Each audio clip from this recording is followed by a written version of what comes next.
Zoom in on the Conejohela Flats by Justin Mando. Please join me as I take you on an imagined journey of the Conejohela Flats from the bird's eye view all the way down to the microscopic level.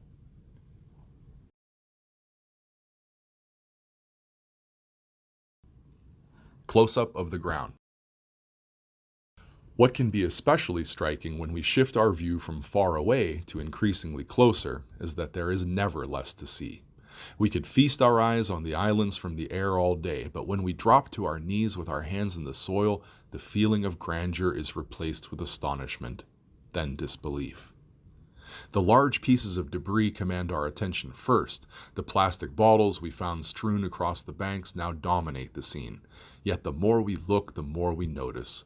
Among the leaf litter, we discover plastic as numerous as it appeared on the banks from a distance. We find bottle caps, spent lighters, shreds of plastic bags, and styrofoam bits everywhere. We see broken bits of plastic, no longer reminiscent of the items of their origin. They are just bits of colorful plastic among the leaves, roots, and soil. A bird can't fit a discarded Gatorade bottle into its beak, but the tiny colored bits of plastic that permeate this island may well be enticing to many creatures. Think back to the shorebirds pecking into the mudflats or the osprey diving for fish. They snap at likely targets, as do fish. They do not have hands to pick up and examine that colorful object drifting past, so they must use their mouths. We talk about legacy sediment that builds behind dams, threatening to wash over and smother ecologies downriver and into the Chesapeake Bay. The legacies that sediment represents is a wholly different history from the legacy we will leave behind. Our legacy is inextricably linked to the creation, distribution, disposal, and disintegration of plastic. Yet the plastic never truly disintegrates. It just gets smaller and smaller. And it accumulates. Since these ruinous amounts of plastic never go away, more and more of us can expect to be ingesting tiny amounts of plastic, collecting inside. Microscopic level. At the microscopic level, Grace Island appears to us in a dingy white divided into plots. These are not the wisps of winter, but instead a filter paper just membranous enough to trap pips, chunks, and strands of plastic barely visible to the naked eye. Just as we hovered over the land and water from the vantage of a bird, here too we hover over a world. In this one, we pause time, freezing the river onto film.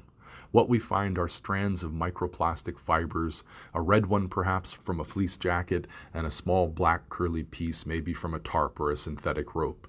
Their origin will not be easy to discover, but their future, we can be sure, is to persist in our water, in our soil, in our bodies.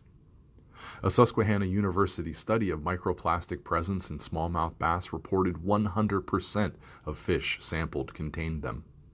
It's no wonder when we see how plastic pervades our environment, the closer you look.